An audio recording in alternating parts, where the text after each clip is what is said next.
Hello crazy humans, welcome back to my another new mini vlog and Ashtami vlog part 2। তো সেদিনকে আমরা বাড়ি না এসে চলে গেছিলাম চাউমিনের দোকানে চাউমিন খেতে, আর 1.5 লাখ টাকার ফ্যানটা দিয়ে হাওয়া খাচ্ছিলাম কি ও আমাদেরকে টাটা বাই বাই বলে দেয় অ্যান্ড মুভ অন করে যায়, কারণ ওর চা শেষ হয়ে গেছিলো আর ও ভাবছিল যে কাদের পাল্লায় পড়ে গেছি আমি। দেন ওখান থেকে বেরিয়ে আমরা চলে যাচ্ছিলাম হেঁটে হেঁটে ব্যারাকপুরের উদ্দেশ্যে, আর এখানে যথারীতি আমি সবাইকে হাই করতে বলেছিলাম বলে সবাই হাই করছিল, আর লাস্টে সৌভিকদার হাই বলাটা জাস্ট দেখো দেখো কীরকমভাবে হাই বলছে। দেন ওখান থেকে হেঁটে হেঁটে যাওয়ার পথে একটা হলুদ ল্যাম্পপোস্টের পরে, অ্যান্ড ওই ল্যাম্পপোস্টের আলোতে আমাকে দেখে মনে হচ্ছিলো যে আমার গায়ে হলুদ, কালকে আমার বিয়ে।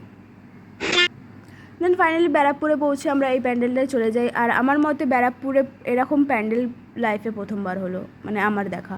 আর এই প্যান্ডেলটার থিম ছিল হচ্ছে চাইল্ড লেবারের ওপর, অ্যান্ড সবথেকে ভালো লেগেছে আমার এই মেয়েটাকে, কারণ এই মেয়েটা নিজেকে আয়নায় ডক্টর রূপে দেখছে। So I am just speechless. এই প্যান্ডেলটার ব্যাপারে যত বলবো তত কম পড়বে, মানে খুবই সুন্দর করেছিল প্যান্ডেলটা। তারপরে অটো করে আমরা চলে যাচ্ছিলাম আমাদের পাড়ায়, মানে রয়বাগানে, অ্যান্ড ওখানে পৌঁছে আমি সবার ফার্স্টে আইসক্রিম কিনে নিই। আইসক্রিম কিনে খেতে খেতে যাচ্ছিলাম, আর আইসক্রিম আমি এরকমভাবেই খাই, কেউ ওটা নিয়ে জাজ করবে না আর কমেন্টও করবে না।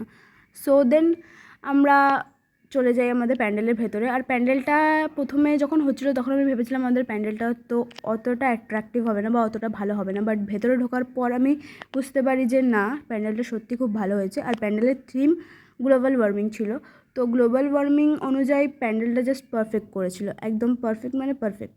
তো আমাদের দুর্গা মাও খুবই সুন্দর।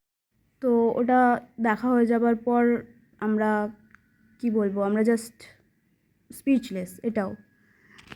দেন আমরা ঢুকে প্রতিমা দর্শন করে নিই, দর্শন করা হয়ে যাবার পর আমরা চলে আসি বাড়ি, আর বাড়িতে এসে অ্যাজ ইউজুয়াল আমি নাটকই করছিলাম। সো ভিডিওটা ভালো লেগে থাকলে লাইক কমেন্ট অ্যান্ড সাবস্ক্রাইব করতে ভুলো না। Bye bye.